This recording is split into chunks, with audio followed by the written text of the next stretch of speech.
আজ বানাবো ব্রেড দিয়ে খুব সহজ একটা নাস্তা। সহজ কিছু উপকরণ দিয়ে আজকের এই নাস্তাটা আমি বানাবো। আমি এখানে 3টে ডিম নিয়েছি, তোমরা চাইলে তোমাদের ইচ্ছা মতো ডিম নিতে পারো।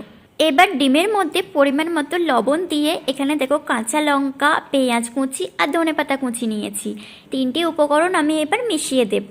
এবার ভালো করে ডিমটাকে ফাটিয়ে নেব।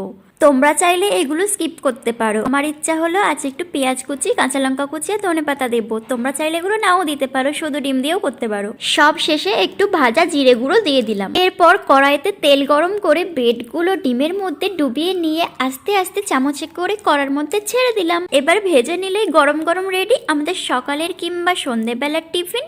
সন্ধে কিংবা সকালে গরম গরম চায়ের সাথে সহজ একটা নাস্তা পরিবারের সকলের সাথে মজা করে খাওয়ার আনন্দটাই আলাদা। আজকের এই সুন্দর নাস্তাটা তোমাদের কেমন লাগলো? ভালো লাগলে একটা লাইক করো, কমেন্ট করো, শেয়ার করো। টাটা সবাইকে।